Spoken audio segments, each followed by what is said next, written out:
Very good. Rusty. All right, you ready? Ready? Yep. Okay, it's 7:33 on July 19th. Let's call this regular meeting of the Board of Finance to order. First item on the agenda, as always, is public comment. Does anyone here want to make any public comment? Jen, have you received any emails? No. Okay, we will close public comment.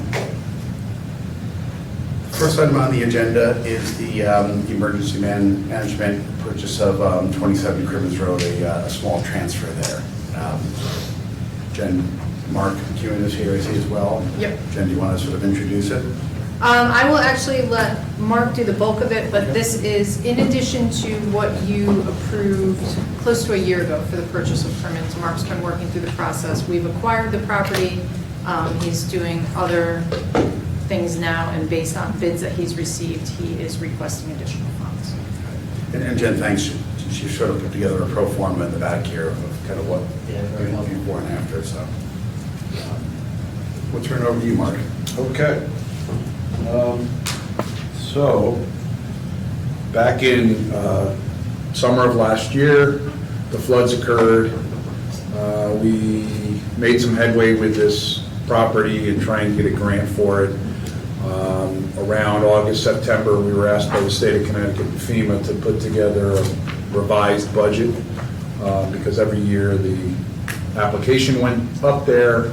It was basically duplicated over 4 or 5 different sessions. So we did that, and at that time we received 2 quotes from contractors in the field, recommended by some, and they were in the $30,000 range. But when we went out to bid in May and June, the lowest bid, which was the second bidding time, was at 59, did I say that right? 59,750. So we were shy a substantial amount of money. So we did a few things we could do with the balance of what we had after the purchase, and then we had to stop and come to the Board of Selectmen and Board of Finance for the additional funds. One note, though, is that we have a deadline that was imposed as part of the grant award, and I've asked for an extension of that deadline, and I have not received confirmation as of yet. And that deadline is July 29th. The house is supposed to be on the ground and the garage. So I'm in a little bit of a time crunch. I've done as much as we could do not to be delayed in the process, even though I knew we were delayed based on funding. And we're here to report that we are in good shape to get the house down, but I can't authorize it until the funding's in place. So from a timing perspective, if the authorization goes through, which doesn't really seem like it can, but can they get it down by the 29th? My only question to Jen is the time frame. Is the available funds tonight or 10 Tonight. days? If they approve it tonight, it's tonight. Okay. The answer to that is we should be able to accomplish the task on time. I just had one other question when I was looking at my understanding was that when we made the original application to FEMA, we sort of lock in what we think the costs are for acquisition and demolition, whatever the sort of necessary costs are. And I was just curious why it's only $4,000, but how the grant went up. Excuse me? I didn't follow you. The FEMA grant, the additional FEMA grant. 4,000. Oh, so I actually, when we ran into the snag of not enough money, my first place I went to ask for money is from them, even though I knew the award is based at that time at that number. And they actually were receptive to the idea of funding additional funds, except they only had $4,000 left in the kitty for that disaster. These are all based on prior disasters and the funding available to the communities. So that's what's left in that one pocket of money, if you will, from the state and FEMA. So.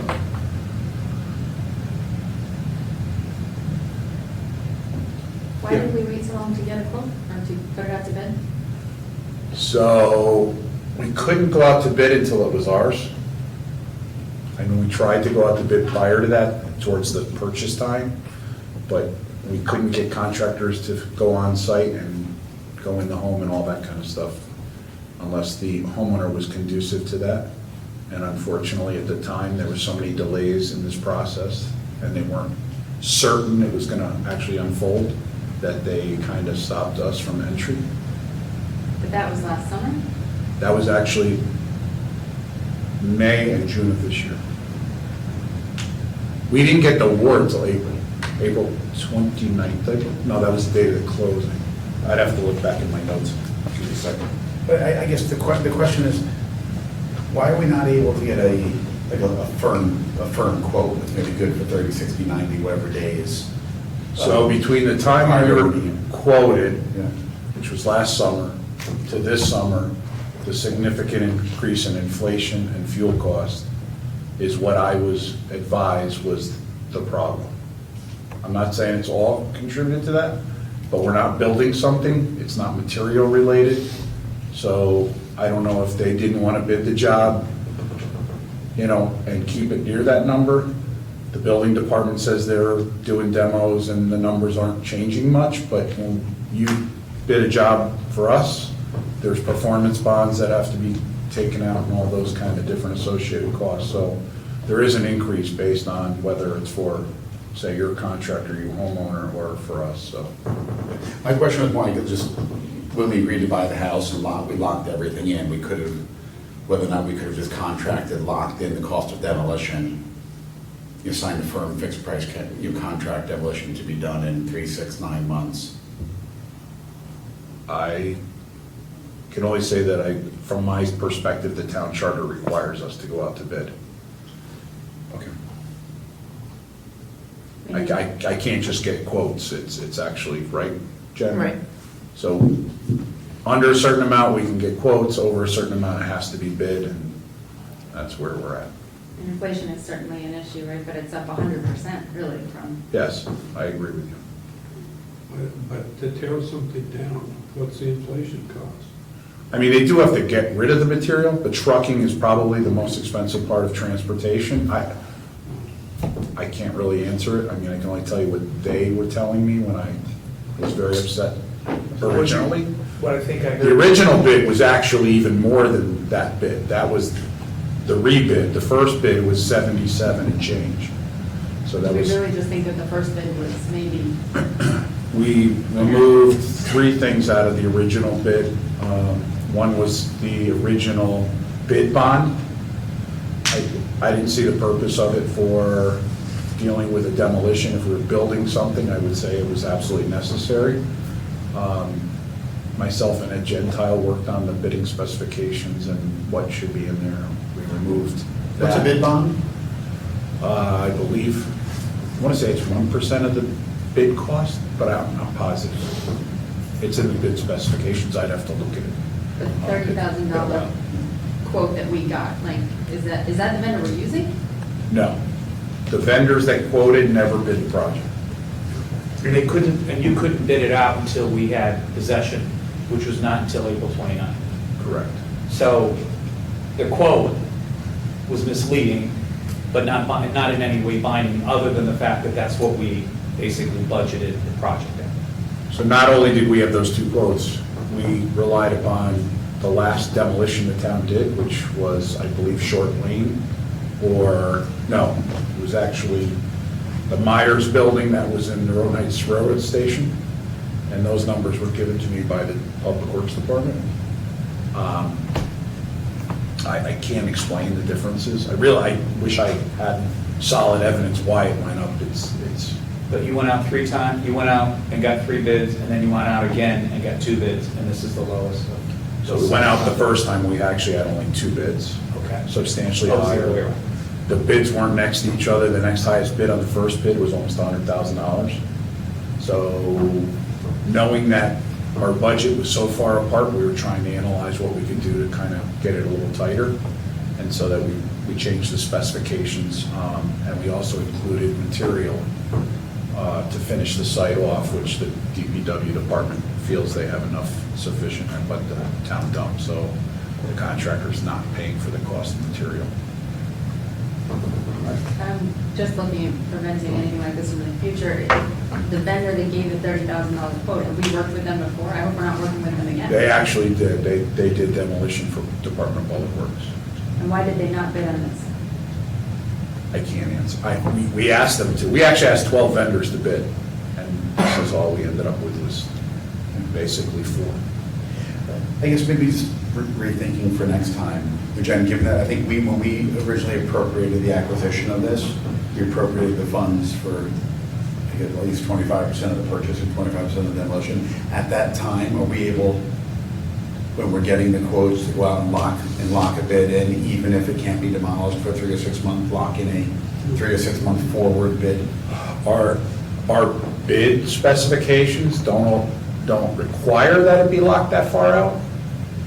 I think, honestly, the biggest issue is that when we go for a FEMA or state grant like this, you're locked in at the time that you apply for it. And you have to understand, we applied for this grant in 2018. A significant portion. They gave us the opportunity to update the budget for the project last summer. And that was contingent for their award. So they had, everything we do has to meet a threshold for FEMA for a benefit to them. So at the time, without the increased cost, it met that threshold, and that's why they awarded the grant. But in that grant award, it says anything that comes out of this, that additional expenses, is a burden that the town has to bear. So, you know, we signed a contract and all that. I don't necessarily think that's the reason that this demolition part of the project went up significantly. I really do believe that inflation has contributed to some of it, and fuel costs have contributed to a lot of it. So the incremental funding is 27.7, and Jennifer, I believe is correct.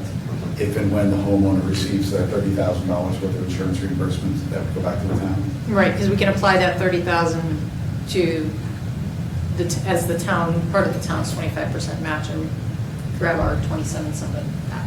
So it'll be our cost for this net will be the 195 less the 30,000 if we receive the 30,000. Is that the right way to look at it? Our cost will be the 195. If we get the 30,000, we'll move 27.7 back to the BOF reserve. So the insurance money would take the place of what we're requesting out of BOF reserve. So basically, if we get the insurance, it kind of covers our overage. Yeah. And the homeowners, So it'll be up back to 167. the old homeowners already signed all the paperwork that the money gets transferred to us. So that's been accomplished. Okay. Any other questions on this? Well, I think this just speaks to the complexity around these kinds of transactions, and why, while this was a one-off, we stated at the time that this was not necessarily a policy we were adapting going forward, and that we were looking for a policy to be developed, which I think I haven't seen any progress on that front regarding these types of transactions going forward. So do I recall that correctly? Yes. And I think we hired a set of consultants who have been working with us, I know, through some of the existing projects. 4 properties. Okay, so. Okay, cool. Is there a motion to approve this? Dan moved. Rob seconded. All those in favor? It's unanimous. Thank you. Again, this does not need to go to the RTM.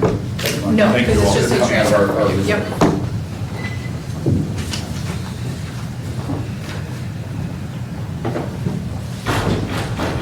Okay. Next item on the agenda is under new business, discuss and take action on resolutions to sell bonds and anticipation notes for the purchase of Great Island. So you had a lengthy discussion of this on June 15th. We're getting closer to selling the bonds. Right now, we're tentatively scheduled to sell the bonds on August 17th. We're waiting until the end of the due diligence period, which ends August 5th, and then we'll notice the sale on August 8th, and actually have the sale on August 17th. So in preparation for that, I wanted to bring this back before you, give you one more chance to discuss it, firm it up a little bit. At your June 15th meeting, you talked about issuing all notes because there are so many unknowns. market conditions have changed. If you want, you could issue some amount in bonds, some amount in notes, 100% in notes. But I just wanted to have one more discussion on this because it is such a large number. And as we're approaching the sale, just flesh it out and see if you want to change from all notes to some other combination. Right now, my recommendation is that we would issue 103,215 to cover the purchase, the closing costs on the purchase, and issuance costs of the debt.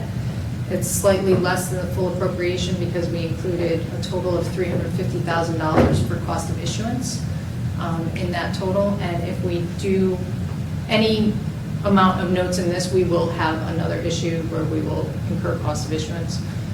So I don't want to borrow it all right now because we're not quite sure what timing would be for future issues if we choose to roll notes for another year or whatever. We may need to reserve some cost of issuance. So what do we think the closing costs are going to actually turn out to be? On this issue, about Well, 100 closing costs for the purchase. We assumed 350 because we were expecting 2 note sales and a bond sale.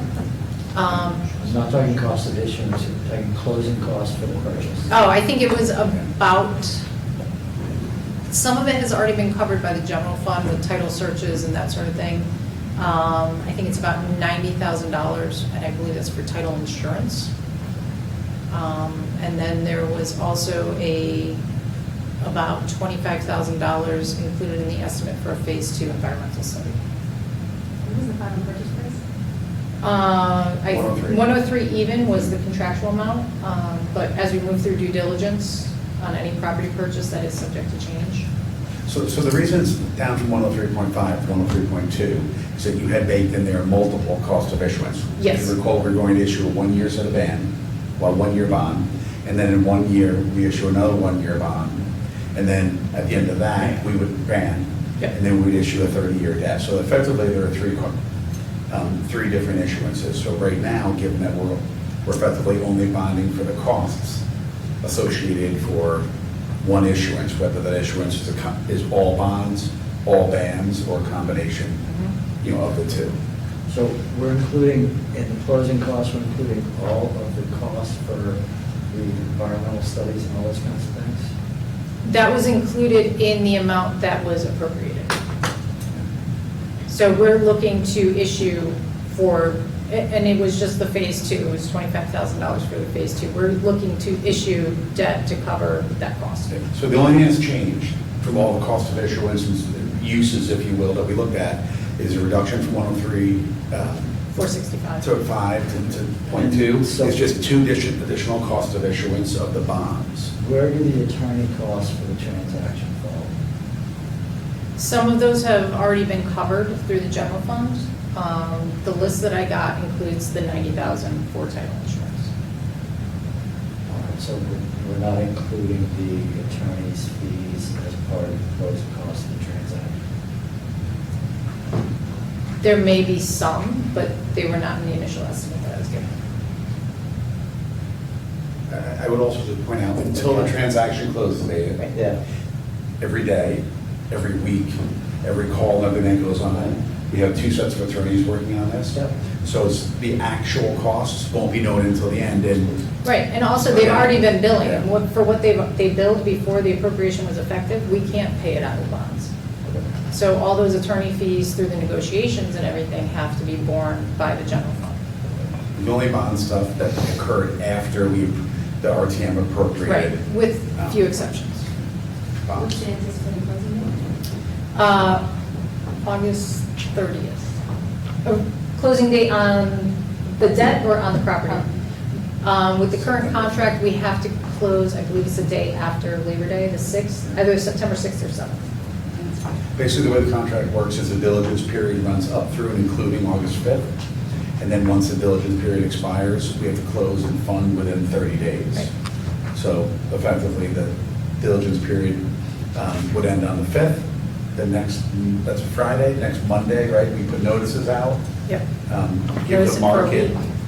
effectively a week to prepare for the competitive sale, a week or so, a couple days, because we don't want to sell on a Monday, and then go to market on the,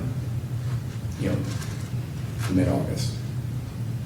And I just want to point out that what is before you in the resolution to sell, it does include blanks for amount of bonds and notes for your discussion.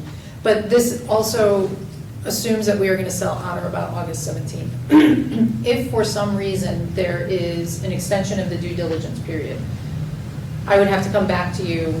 I think this covers us for a month, the on or about. But if we go beyond a month, I would come back to you and we would have to do this again. We should discuss based on market conditions at that time too, if we want to change the mix of bonds and notes. But if the due diligence period is extended more than a month, I would bring this back to you and we'll have another discussion. So maybe a couple things to point out about the decision to issue long-term debt, a combination of long-term debt and one-year bands. When you issue bands, it's a one-year note, and the interest is payable at the very end. So effectively, like a zero coupon. So if on any amount we issue in bands, since it's no interest payment for a year, no interest from that funding occurs in fiscal year 2023. With a traditional long-term bond, typically you issue you pay interest every 6 months. You could, depending on when we issue this, we spoke with Mark, I guess we could do a long coupon payment. Mm-hmm. So rather than your first coupon payment occurring in 6 months, it could occur in 12 months, which would put the total interest that Jen summarized here, for the long-term bonds into fiscal 2024. What incremental cost is it to delay that first coupon? It's very minimal. Minimal? It's simple interest up there, so there's no real sort of compounding on it. The question always is, theoretically, does the market pay, 1/2 of it, or charge a 1/2 of a basis point for not having sort of current interest? It's I think, relatively de minimis in this. So, And is there any material difference in rate for the principal deferral period? Yeah, it'll probably bump up our rate as it has in the past when we do the deferral. But we did not have Mark run scenarios with it not being deferred and having the first principal payment in 1 year. We were trying to match up with the concept of if we had done 2 note issues and then a bond, when we would start paying And principal. how does this fit in terms of smoothing the annual payment stream, which we've been trying to do? So it matches up with what we talked about. Matches It's up kind to of that. equivalent to having 2 So notes and then a There bond. may be a few basis points more for the deferral period, but it matches up with the payment stream we're attempting to achieve anyway. So Right. it kind of falls in the camp of, Right. it's what you need to pay. Got it, okay, all right. and just by example, if you look through the first, Mark prepared a couple packages. So So if you look at the bands, and again, these are rates as of, I want to say, last Wednesday, Yeah, or Tuesday. So if you look at the very first one, which shows the What 53.5. page number? Is it page 1? It's the first page of all of his, no, and it just shows Darien 2022 note issue, 53.5 million. There's no page numbers. Yeah, they're all labeled like item 2, but, and I guess I just draw your attention to a 1-year note. Mark is estimating that as of the middle of last week, we would sell at a yield of 1.65%. Now you can see that there'd be a coupon of 5%, just given sort of the desire for premium bonds and current income in the short end of the market. So that's why if you take the difference between 5% coupon and 1.65% yield, because it is 1 year, that's why you see the issue price at 103.3. did Mark make a recommendation for us, given where the forward muni curve looks? recommendation regarding how much to bond? Yeah, because I tried to look up today and don't have access to what the forward muni rates look like. So I can't tell if the estimated 383 on the bonds, what that looks like relative to the steepness of the curve or flatness of the curve. I don't know if we issued all, I guess what I'm saying is, if we issued all notes for a year, what would a 30-year bond look like in a year? So he expects that a year from now, he expects rates to go up. He's not, you know, psychic or anything, but he does expect rates to be about 100 to 125 basis points higher than right now. Than right now.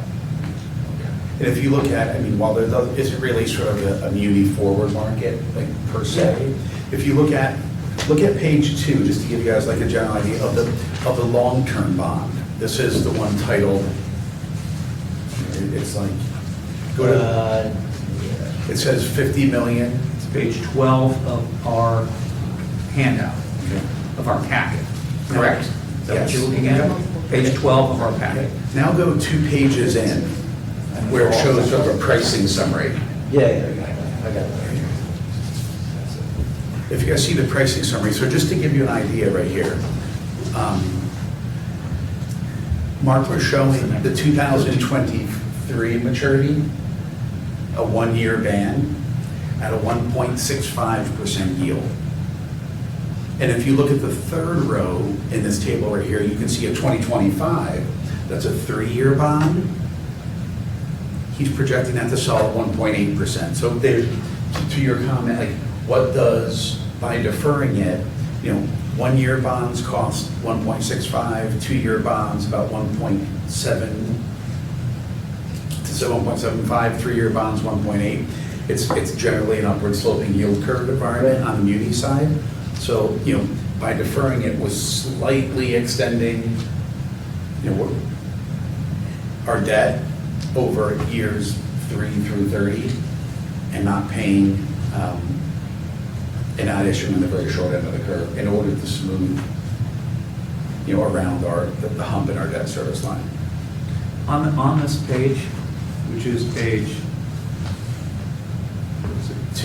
14 in our package, I think, the 13 or 14, the pricing summary page. Yep. The yield, the estimated yield on the bond, on the 2040 bond, Yep. is 295. Yep. And all the preceding coupons or yields had gone up by 5 or 10 basis points. But from 40 to 41, it goes up 70 basis points. And the coupon, and that's commensurate with the coupon drop from 5% to 4%. So 2 questions, I guess, why are we lowering the coupon beginning in 41 through the rest of the term? And is that in any relation to the 70 basis point increase in yield in that first year? So when you look at the curve right here, you're like the third column, like what Dan's pointing out, you see it jumped from 2.95 to 3.65. Yeah. If you move 3 columns to the right, the way, because these bonds would be issued with a 2029 par call on them, you can see the coupon, which means less than the yield does. It steps down from 5% to 4%. But if you look at the yield to maturity, or in this case, yield to call with a little C next to it, then that like 4th column from the right, you can see the yield curve there steps up much more smoothly. So it has to do with the fact that when you start selling longer term bonds with a call option on it, Yeah. that have a slight premium in it, and you can see the belly of it, when we get to 2041 maturity, you can see the pricing, the premium bonds drop from 112 to 102, Yeah. like much closer to par. Okay, yep. So when you look at the YTM, yield to maturity, or if it has a little C by it, it means it's actually yield to To the call. to the call. So when you look at that right there, that's So is that, how is that connected to lowering the coupon from 5% to 4%? Is that, I guess, investors are looking in the what we really care 18 about. to 20-year range? For They're looking for current income, right? a bond price closer to par Yeah, because of the call, or, I'm just trying to Yeah. figure out what's the rationale. generally, in the first, like the early, like 0 through 10 or 0 through 15 years is where retail investors are really paying up for current income. Just given the type of investors that dominate that part of the curve. So they pay up to have a very high coupon, which is tax exempt. And then the capital depreciation, the fact that you're buying a bond at 110 and getting paid at at par 10 years later, that loss is not Right. taxable. When you get the back end of the curve is where you see a little bit more, you see primarily institutional demand, where there's not as much demand for the premium bonds. So that's why you see these heavy coupons running through year 15 or 16 right there, and then dropping down. When we think about our cost of funds, like what are we really paying? You should be looking at the yield. No, I understand that, but this is a bond that's engineered to be lower cost to us, and I'm trying to understand what are the pushes and pulls in that engineering, in that exercise to drive that cost. It's also engineered to be attractive to investors. So we're just trying to understand where those flex points are when you go from 5% to 4% and et cetera. So, Yeah, generally, it's like the first 10 to 15 years is where the retail demand is. But I think what we'll see, I think what we've seen when we go on the market before is, depending on what the market looks like that day, that week, depending on where the retail demand is versus the institutional, which I think we've seen times where the retail demand is significant. We see even higher coupons up front. Right. And more par coupons in the back. What I would point everybody to is the bottom right-hand corner. Yep. When somebody asks, like, what's our effective cost of funds, right? When you look at the TIC, the very bottom right-hand corner, the blended cost of funds, if you were to average all of these yields and prices, you would see 3.8%. And then, so is my understanding right that based on Mark's comments, that if we issued all notes now and then came to market with bonds, we would expect that rate to be 100 basis points higher when we issue next year? Yes. Okay. Yes. And just to cut through, the first, basically 50% of this issue is designed to be attractive to retail, and the back half of the issue is designed to be attractive to institutional, not that they both won't play in both sides. Right. Correct. But it's callable in year 7 at par when it's going to trade at 117? What am I missing there? Well, so we're going to sell it. So the idea is, it's callable at par, and investors price that in. That's why when you see the yield to maturity, that's effectively what it costs us. So the investor says, like, if you just look at the 2030 maturity, it's a 5% coupon, but the market yield is only 2.25%. So when you think about it, the investor is getting the difference between 5 and 2.25%. They're getting 2.75% above market coupon for 5 years, and so that's why they're willing to pay $117 for it. That's callable at that point. I know, so that means, so they're pricing it to the par call in 2029. and 7-year, 8-year call is standard, right? Yes. A par call in 7 or 8 years is standard, and it really is, presumably, if we were willing to live with a longer no-call period, there'd be some, that's risk to us.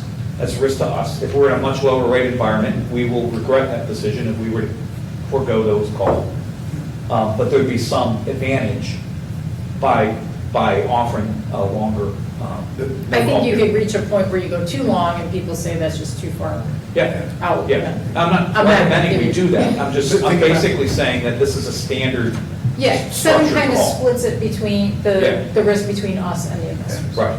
When you think about a call option, it's our option to call bonds. So it's an option that we're effectively buying with the bonds, it's stapled to the bonds.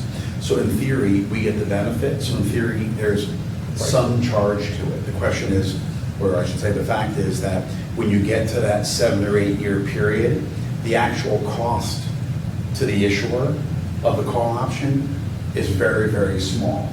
The cost to the call option in the beginning, the first 5 or 6 years is much more expensive. So this is generally where it is. Now listen, as part of, right, Jen, this entire pricing, you could have, through a competitive bid, somebody come back and say, we want to bid this lower all-in tick.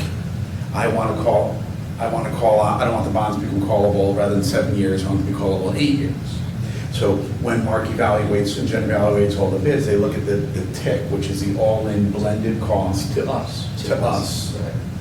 And it's the low tick, it's the low tick wins, period. Yes. Correct. Low tick wins. regardless of, I mean, once we structure it, and offer a call, and they have to bid on that structure. If we get feedback that someone's interested in bidding a different type of structure, but we can only offer one structure to the market, they assign coupons to it, Right, basically. we structure, max structure it. deferral of principal. The call for all of that. Yep. Right, they don't have flexibility in that when they bid. Right. They're bidding against a fixed structure.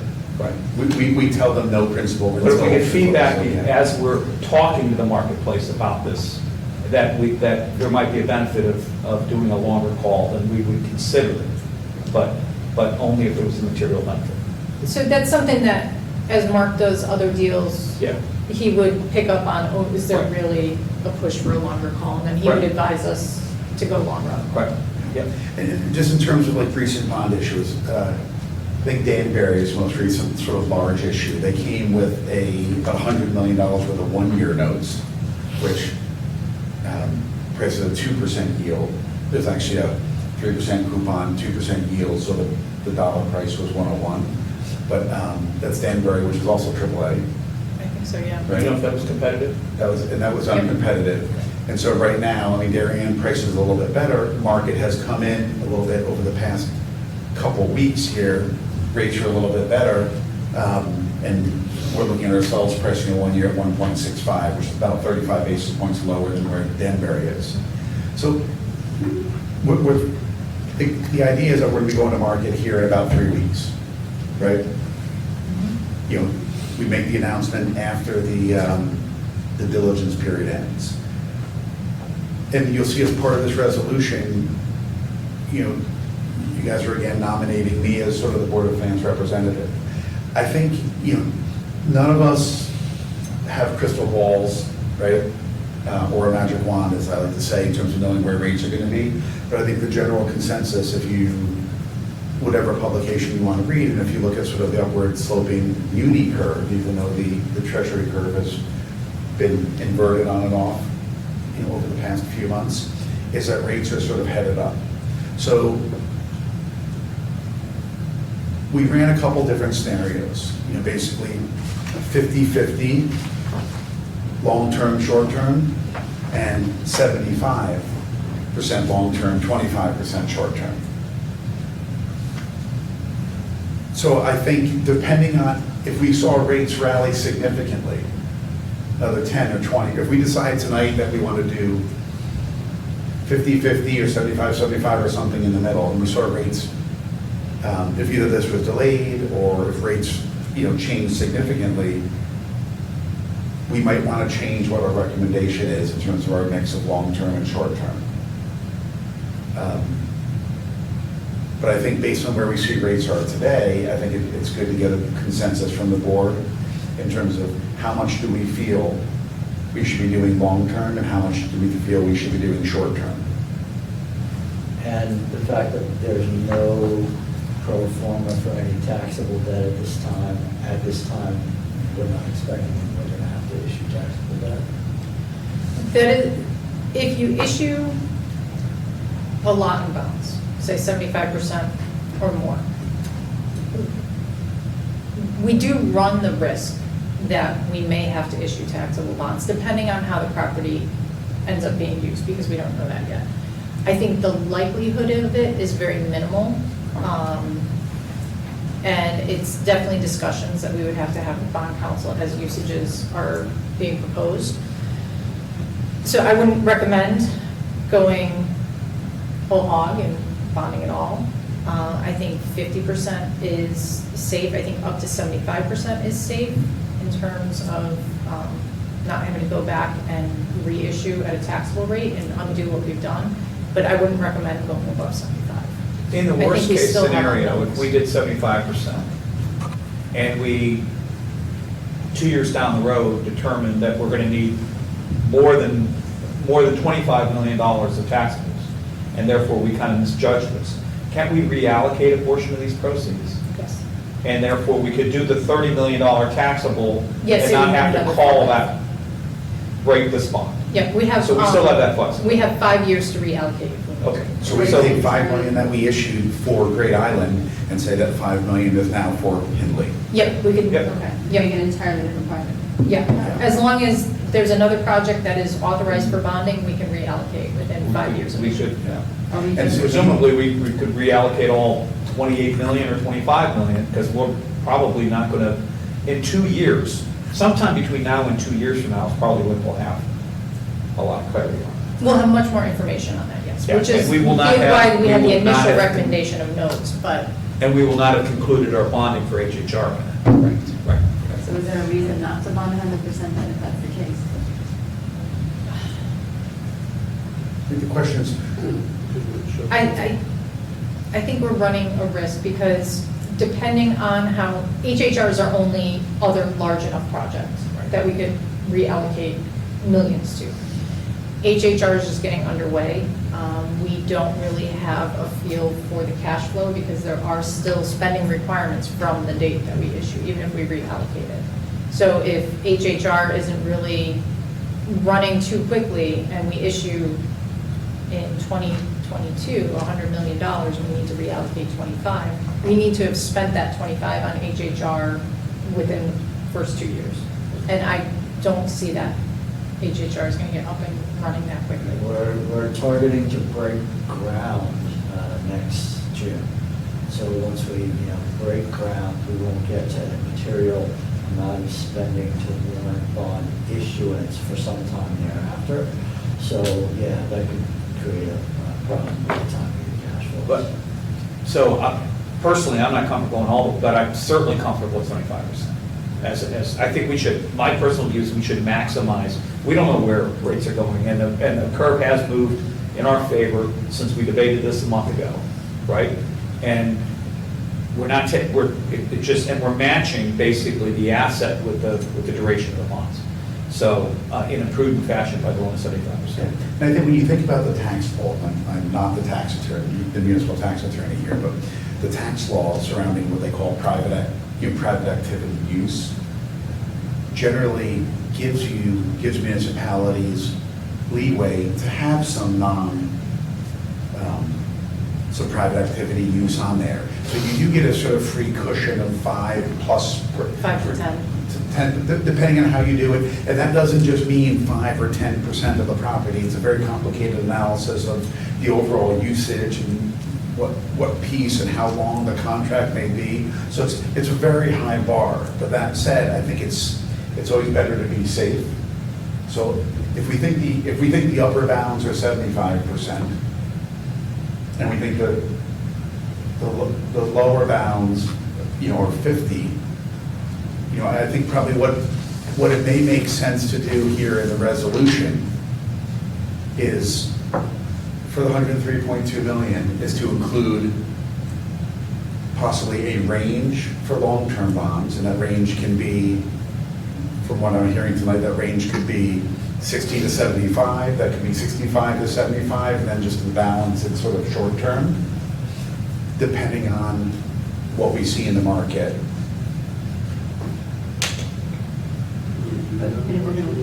So if you do it kind of an up to amount or a range, we do need to either designate the Board of Finance designee and the financial advisor and finance director to make a final decision, or you need to reconvene and make a final decision, because in the OS, we need to put an actual specific number.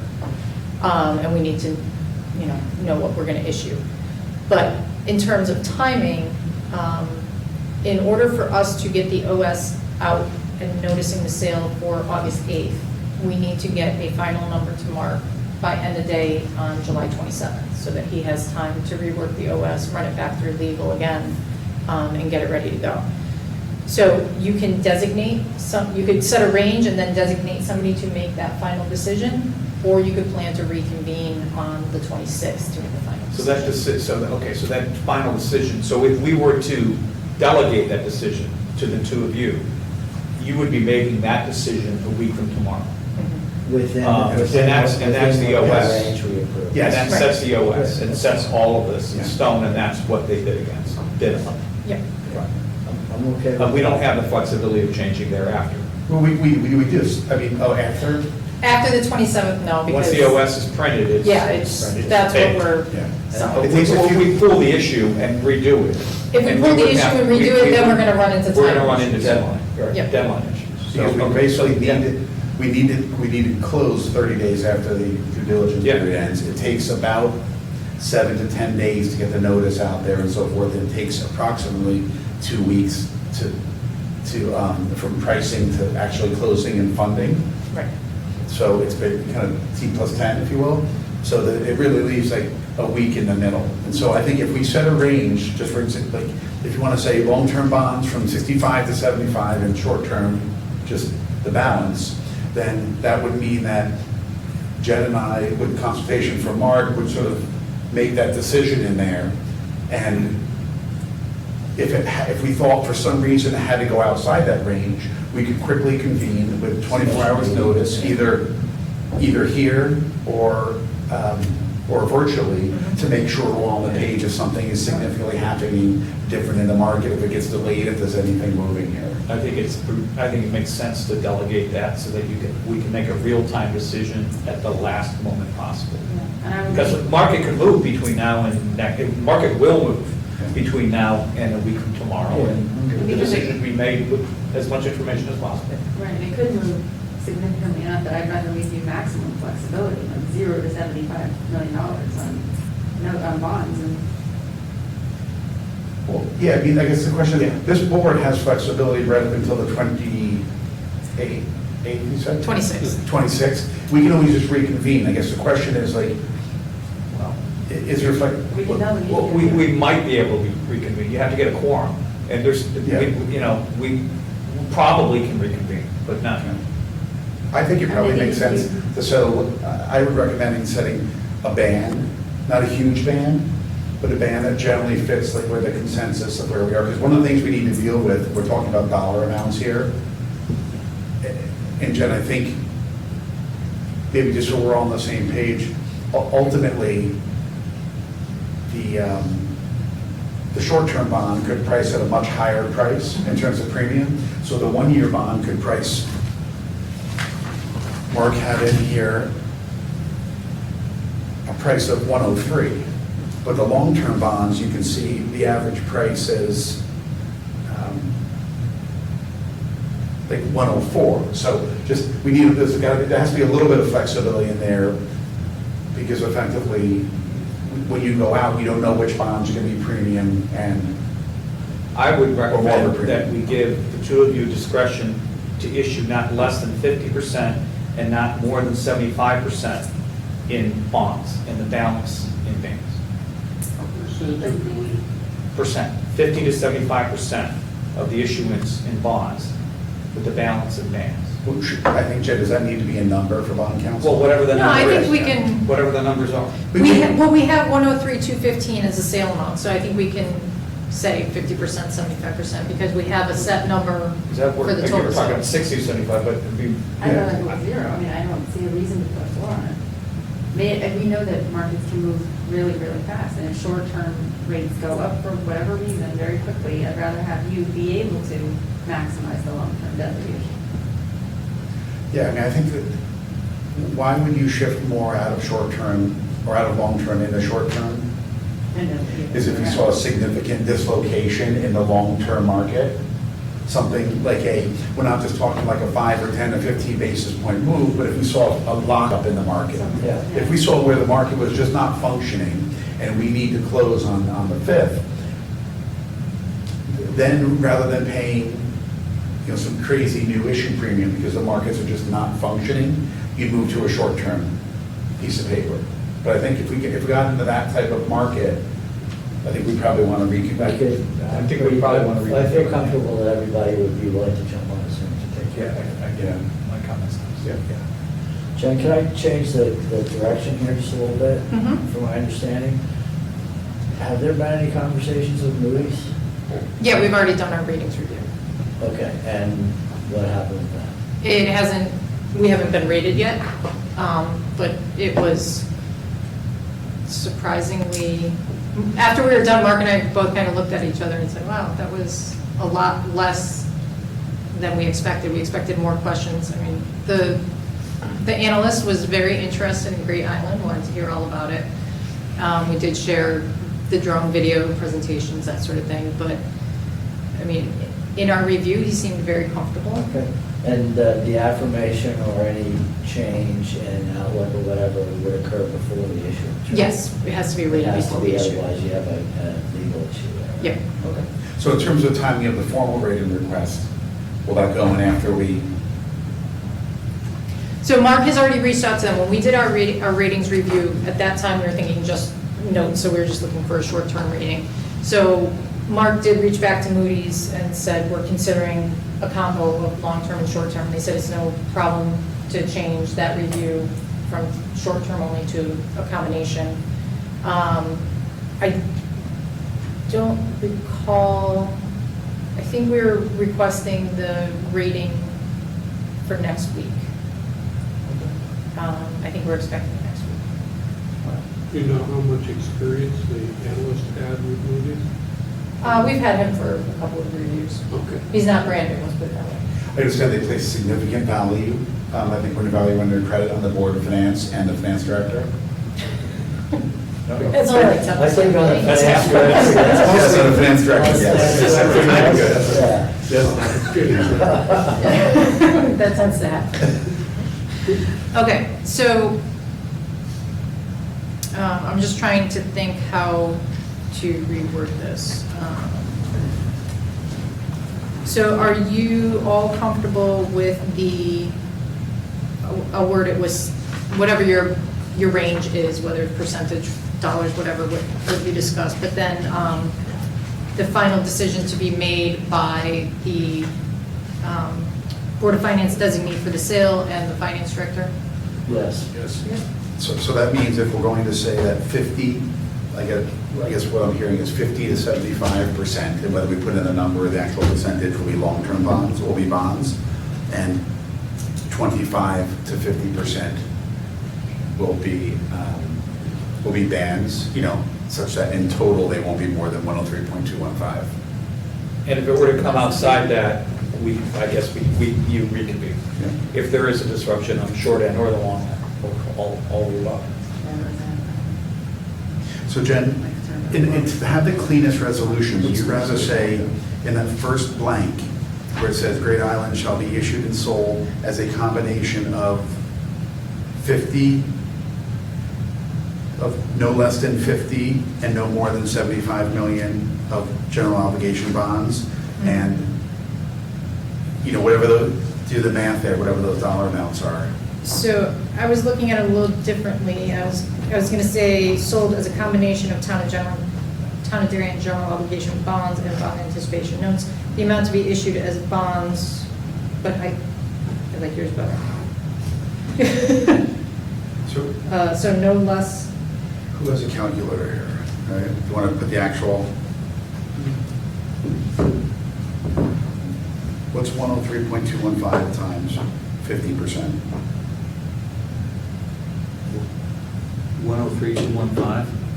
516075. 51607. I'll just say even. Okay, no, 21607. Okay. And what is 25%.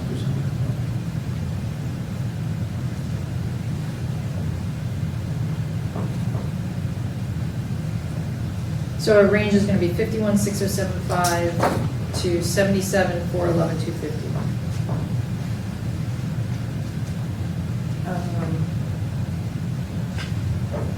Shall be issued and sold as a combination of no less than 516075 and no more than 77411250 of Town of Darien general obligation bonds, with the balance sold as bond anticipation notes. Okay, perfect. Well, Jen, I think we need these to be in $1,000 increments, right?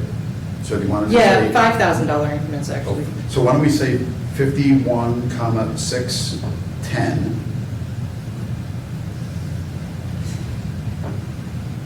To 77,410. To 77,410. Okay, can you subtract 103,215? I don't think we need the dollar amount for bands, we can just say with the balance to be sold Okay. as bond anticipation notes.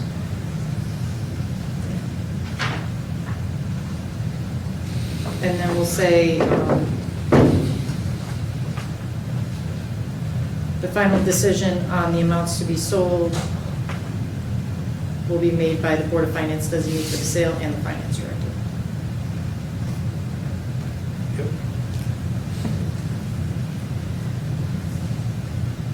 So we've settled the amounts.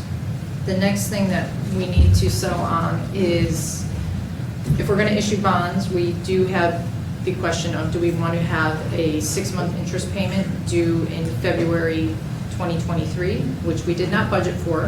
However, we can use premium to cover interest expense, or we can do a special appropriation.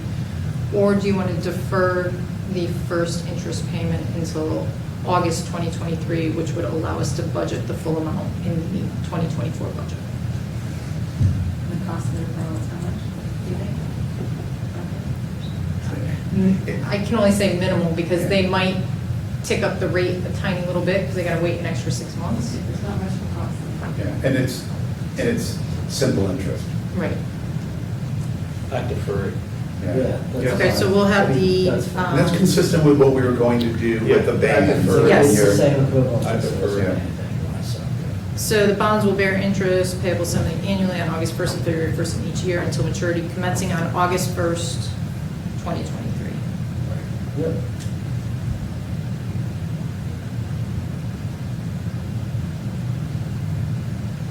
All right, that is all that I need.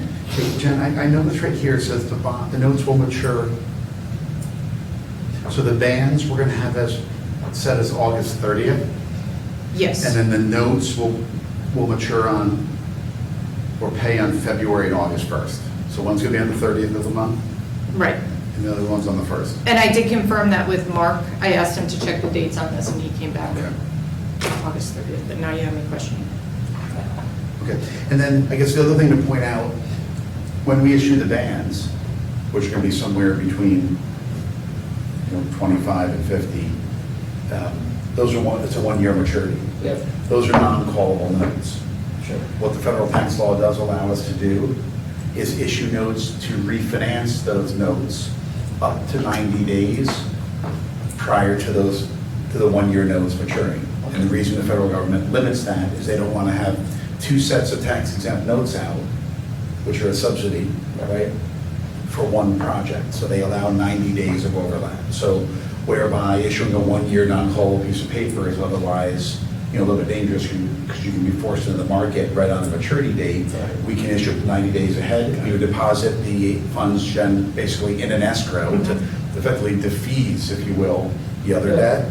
And if you look at least where the curve is right now, we're talking about issuing 1-year debt at 1.65, Yeah. and the 1-year treasury is floating around 2%. So as of right now, there is no negative arbitrage there. And there's no option to issue something that has a 2-year maturity instead.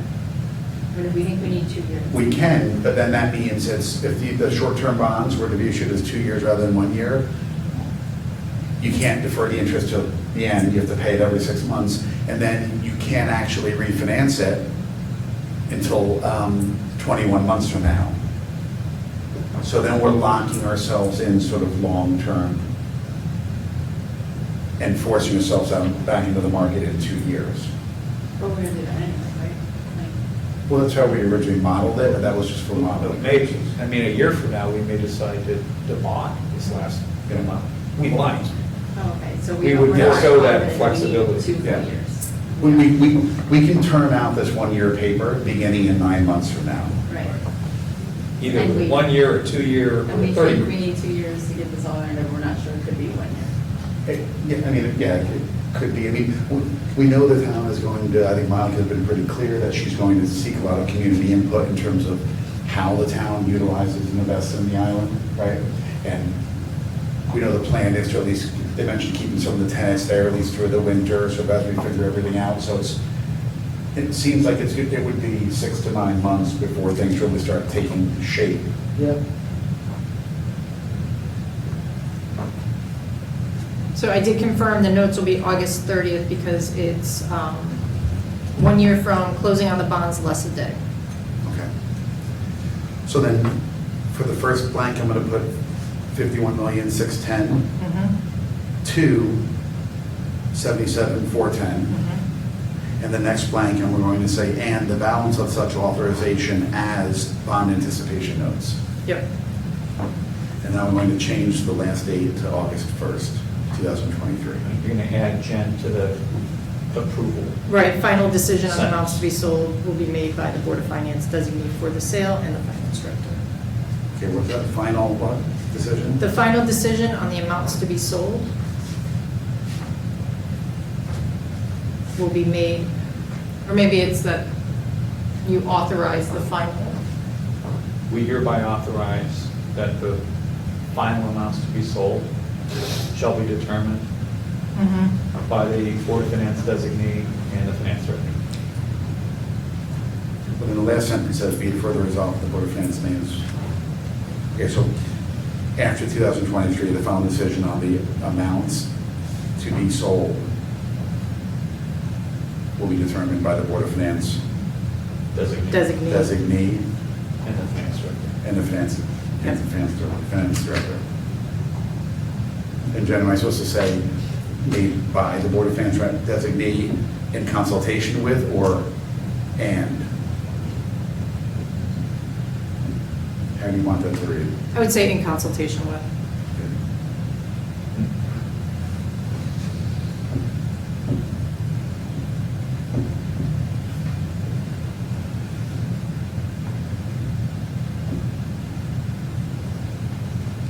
And I did notice one error in the first sentence. The first number should be the 103,215, but the second number, it's of the 103,465 bonds authorized to be issued for the purchase. So that's what we offer. Yep.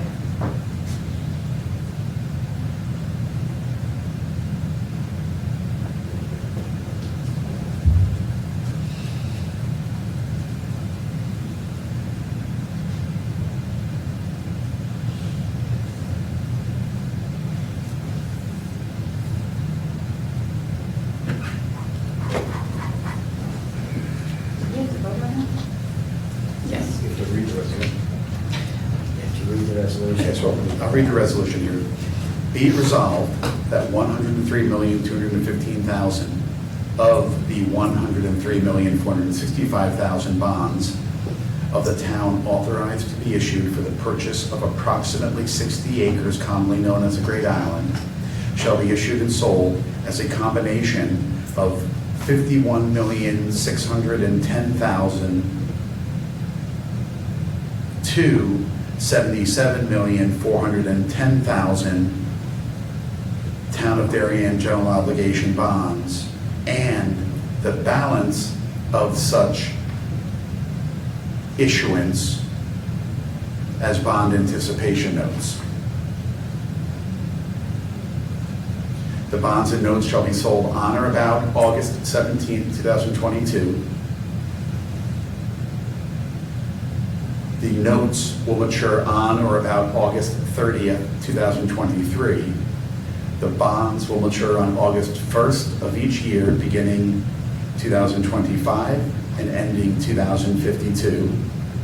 The bonds will bear interest payable semi-annually on August 1st and February 1st in each year until maturity, commencing on August 1st, 2023. The final decision on the amounts to be sold as bonds and notes will be made by the Board of Finance designee in consultation with the Director of Finance. Be it further resolved that the Board of Finance names James Palin or his designee as a designee for purposes of this sale. So moved. Second. David seconded. All those in favor?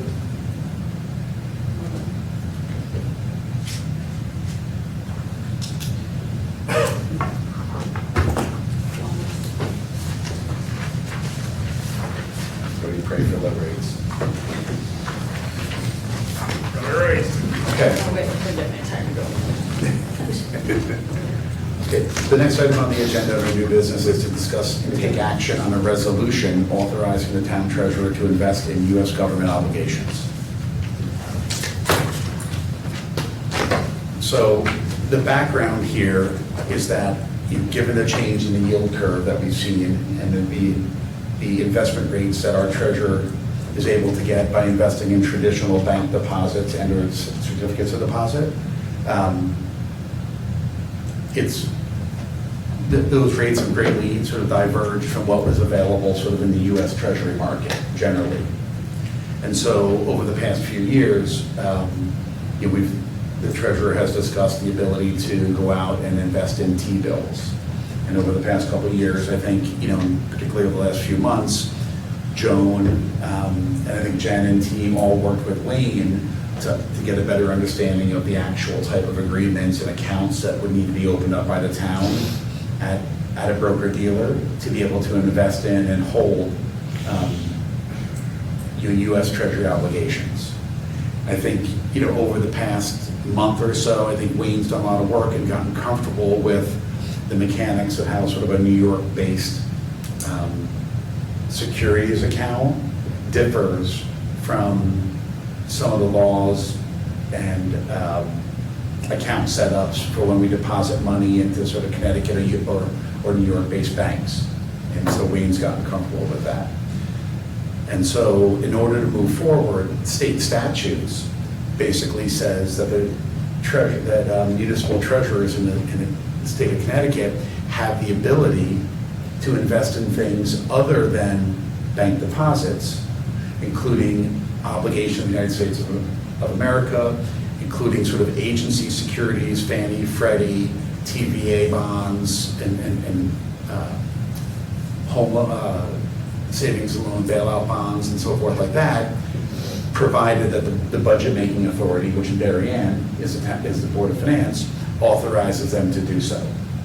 So what this resolution that we have in front of us today does is basically the Board of Finance is authorizing the treasurer to invest in obligations of the United States of America, which include treasuries, bills, notes, and bonds that have maturities of 1 year or less. So this would give her the ability to invest in all bills, which are basically 3, 6, and 12 months, and notes, if you will. If there's a 30-year bond that was issued 29 and a half years ago and has 6 months till maturity, she would be able to invest in that as well. But not Fannie Freddie. Although the state statute says if authorized by the Board of Finance, they can invest in some of these other agency and agency-like obligations. I think in certainly the feedback, Jen, that we've gotten from Joan is I think she wants to stick to, United States Treasury obligations. I think primarily bills, but it could be a time when, long-term treasuries or strips or things like that could make sense as well. So I think for now, this is simply a resolution that'll stay in place until the board repeals it or changes it. And I understand she wants to buy only treasuries, but does it permit? That's so right now, like the state statute basically says that she can invest in bank deposits. There's a separate statute, which I don't have the number handy, but that allows the treasurers to invest in STIF. And then there's this statute that says if the Board of Finance approves it, that she can invest in, the treasurer can invest in 4 or 5 different things, one of which is treasuries, the other which are these different Yeah, the state statutes, U.S. government obligations, which would include all those other things, Freddie, Fannie, I-bonds, other things like that. So that sort of gets, you mentioned the 1 year or less thing, the intention to do treasuries, that sort of raises the question of should there be an investment policy that goes along with this resolution, designating things like which instruments specifically, maximum maturity, what percent of investable funds can be invested in non-deposits, and how is the decision-making process made? Is it rests solely with the treasurer, or is there some Board of Finance designee or the Director of Finance who would be involved in making those decisions too? Those resolutions authorizing nothing more than treasuries. Yes, The No. state statute. No, that's not the way it's worded. It is. It's worded as it's worded U.S. government obligations. U.S. government obligations include Freddie and Fannie. No, those, I don't think that's accurate, David. I think those are agencies. I Those just are Googled direct it. obligations. Okay, good. I think there's an implicit guarantee, I don't think there's. The purpose of this resolution is to authorize Joan to invest in treasuries. Okay, it was drafted by legal counsel for that purpose only.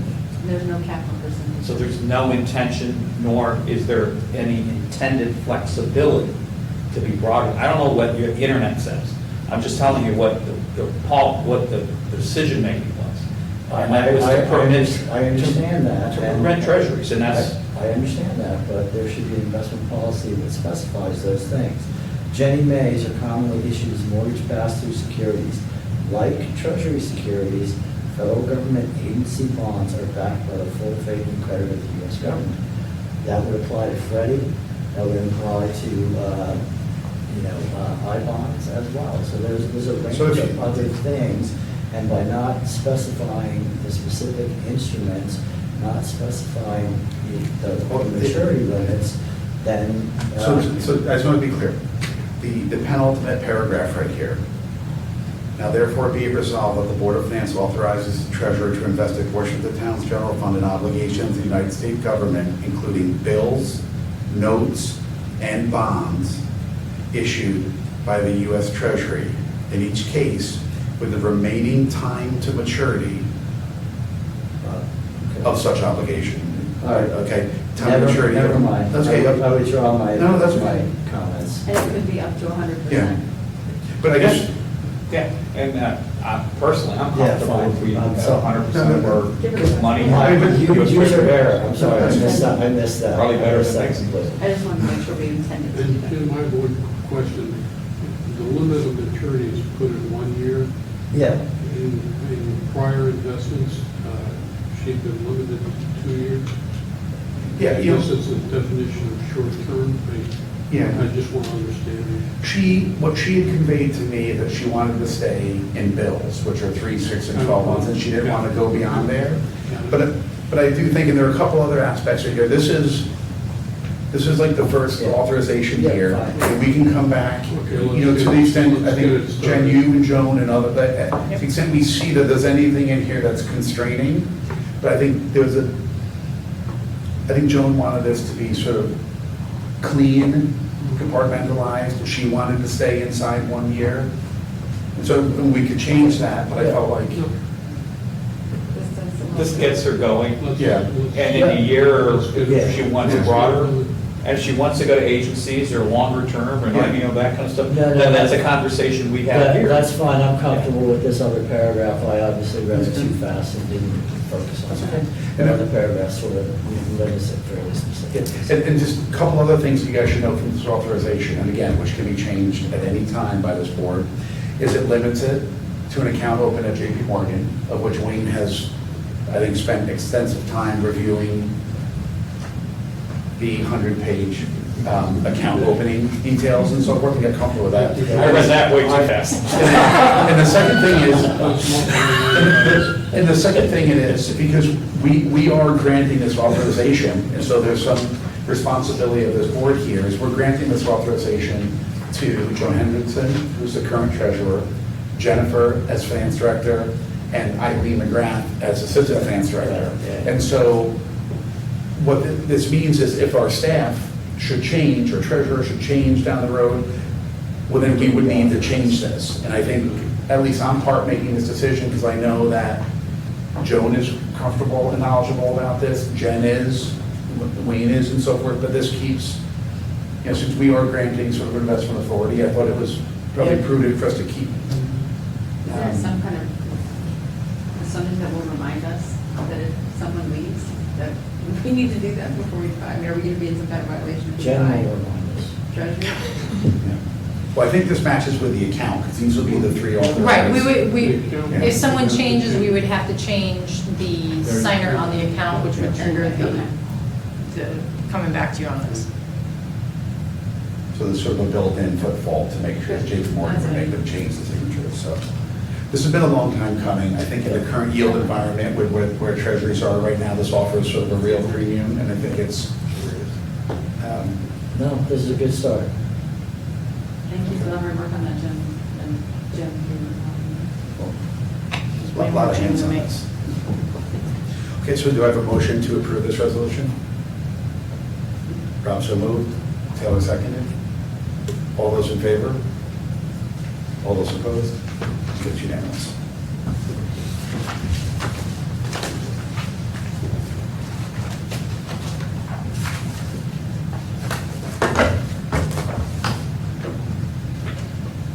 Financial report? What you have in front of you is our activity that was booked through June 30th, as of when I prepared it on July 14th. We are still closing out the year, booking interfund transfers, accruing back the last 4 days of June from the 7/15 payroll, and we keep the year open for fiscal '22 invoices through the month of July. Any order placed before June 30th, we have to charge back to fiscal '22, so we keep the year open. But on the revenue side, this is pretty much set. There'll be a few small adjustments on the transfers in, but property taxes came in $638,000 better than budget. We're expecting somewhere around that amount. The intergovernmental revenue is up a bit. We got more than expected on ECS as well as on the reconfigured pilot grant. Other taxes is significantly above budget by $190,000. In the last couple of months, Kathy collected a lot of outstanding prior year taxes and interest and liens. Town clerk revenue is $1 million over budget, so that was higher than we were projecting earlier in the year. And then building permits actually did better than budget this year. We had budgeted $379,500 for the redevelopment projects. We actually took in just under $310,000. And we did not budget anything for redevelopment permits in fiscal '23, though we do expect some tail end of those permits to come in. And then one that I missed, other revenues, where we've been tracking the parks program fees. They collected just over $1.3 million on their $665,000 budget. So we will bring you a special appropriation next month that will have to go to the RTM in September, but it'll be effective June to use some of that excess revenue to support the excess expenses that they incurred. This is the last year we need to do that, right? Yep, because we've started using the new fund. And for this year, I know there's been questions in the past of what was our net between the park revenue and park expenses. It's about $225,000 this year, and we had estimated $250,000 when we established the new fund, so I think we're pretty close on that. On the expenditure side, expenditures are where we would expect them to be. We are expecting some significant surpluses, particularly in the police department.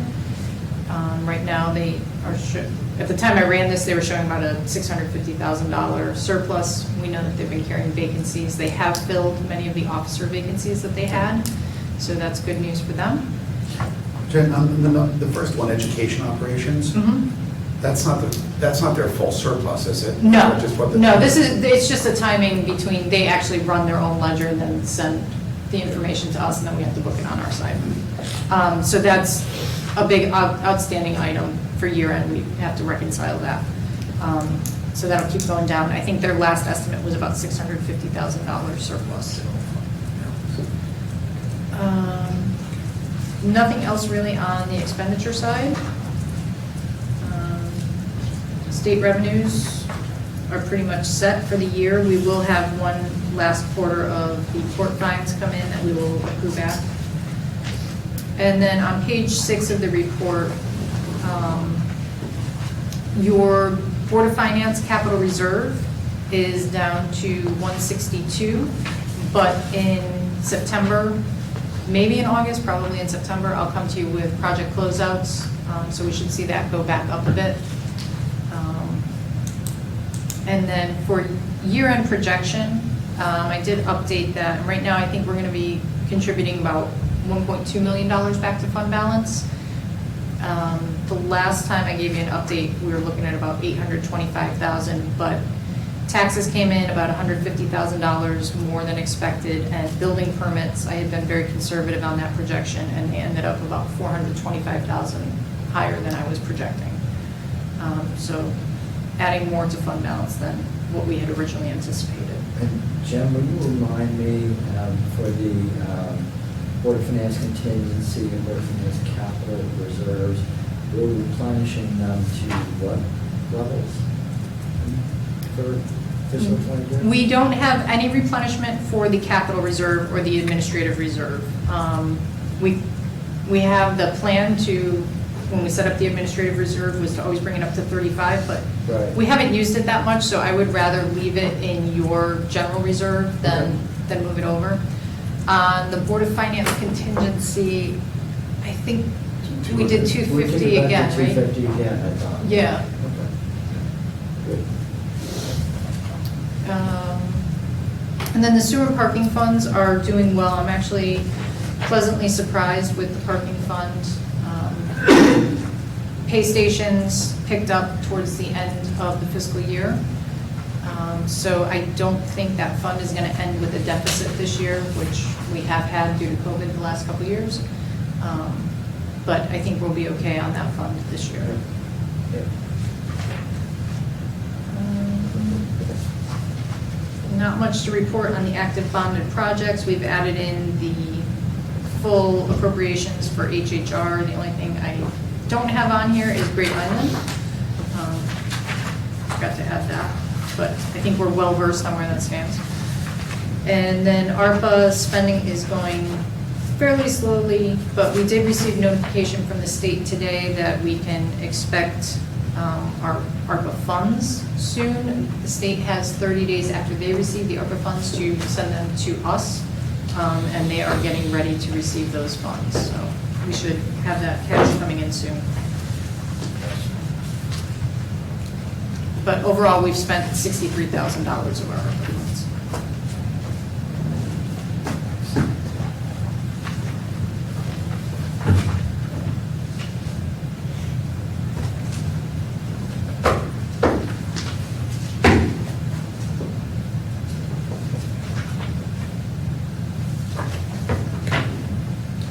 I apologize for lack of minutes.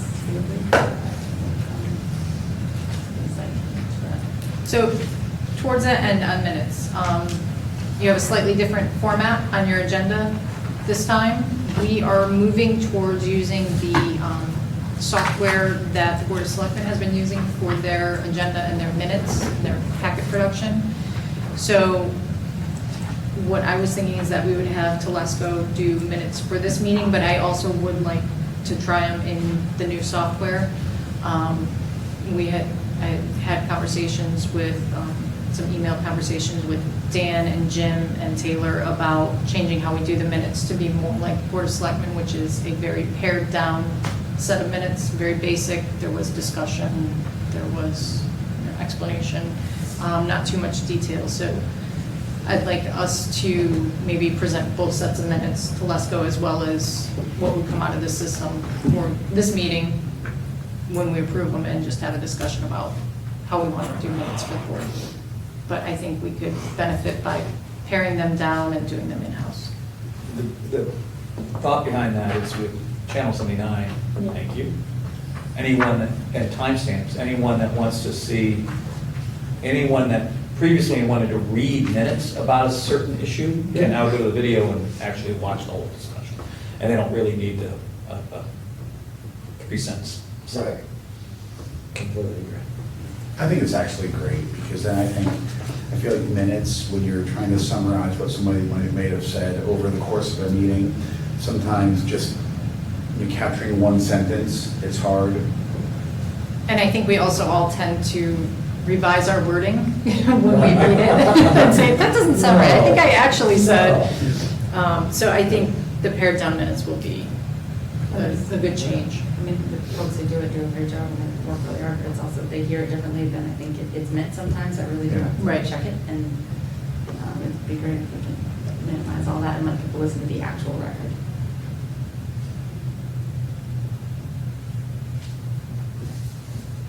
Okay.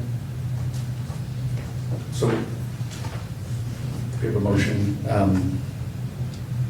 We're going to wait and approve the new minutes when they come out, right? Yes. And we'll have to table items 5, 6, and 7. Okay. So we'll table those. Special assignments. HHR?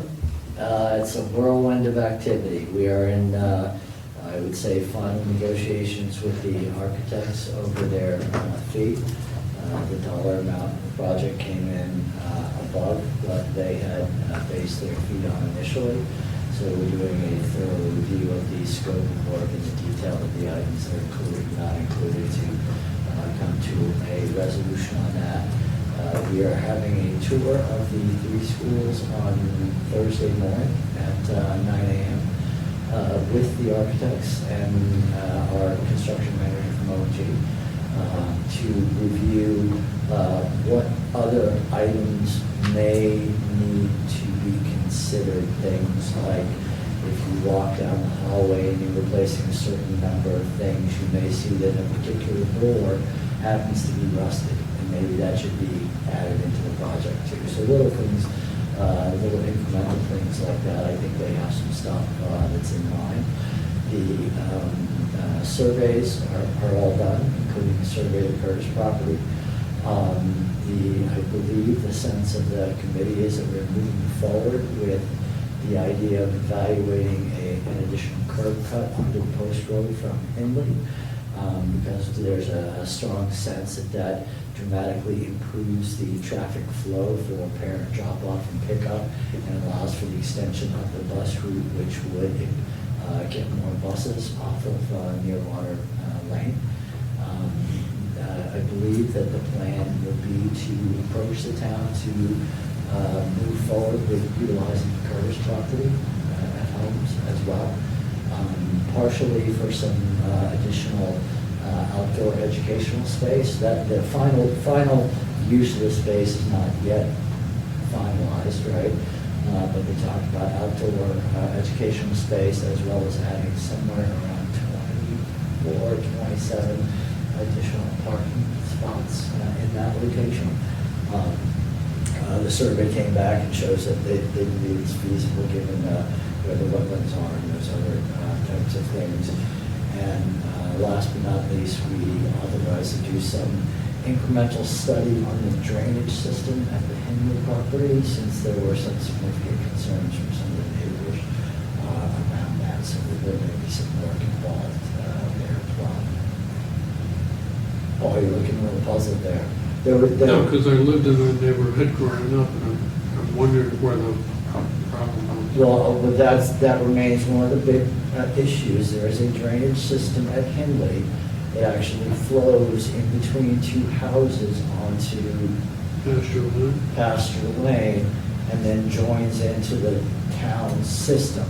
So there has been some flooding over on the Pasture Lane and Nearwater Lane side, and it's unclear how much of that water is water runoff from the Hindley property, or whether there are issues with the drainage system that is part of the town side versus the school side. But in any case, we felt it was important to evaluate that. We're going to have to move part of that drain anyway, with where the projected expansion of the building is likely to be. So if we're going to do that, we're going to look at additional drainage retention options to have it flow out more slowly, to make sure that any runoff from Hindley would have as small an impact as possible in any residential flooding. Good, thanks, Ian. Oxbridge, Principal Forshaw's taking possession of his office on or about August 1st, and in the new building, and teachers looks like within the ensuing week. And we are looking at certain members of the committee are looking for a ribbon cutting ceremony on. Remember, this is the academic wing that has been completed. Demolition of the old school has occurred, and the team is transitioning to construction of the assembly wing on that former site. So, and the numbers are still where they've been. It's great. Good. Excellent. Under. Did our demolition cost more than we expected? I think that was a hard bid. I think that was a hard bid. So, yeah, I think that. Anything on pension? I think on audit, they're finishing, the process of finishing up the audit. I think we're probably going to schedule a call with them in the coming weeks. Yeah, you saw my email. Yeah. I always think it's a good idea to Yeah. talk to the auditors, half hour, an hour, just get a sense about when, issues, non-issues. So yeah, I'm all in favor of it. So whenever you guys can schedule time, let's do it. Yeah, if you guys send me some dates when you're available, send them over to CLA. And Jen, in terms of that audit, in connection with issuing bonds in a few weeks, is everything, financials, everything ready for? Yeah, I mean, it's just a weird time because we haven't even officially closed the year Yeah. yet. So in the OS, you know, we're putting in some year-end stuff. We don't have some year-end stuff. We won't have 2022 financials to put in the OS for an August issue. And then when we do have the 22 audit, obviously the purchase of Korea will have to be a subsequent event that we disclose. Are there unaudited quarterly numbers in the OS? No, Just just a final audit. IT steering is meeting Thursday, so I'll have an update next time we meet. We haven't met, last couple have been canceled, so we're on for Thursday at this point. That's great. I don't have any remarks. So I'll call for a motion to adjourn. David approved. Rob seconded. All in favor? 9:08. Thank you. Mr. Bond.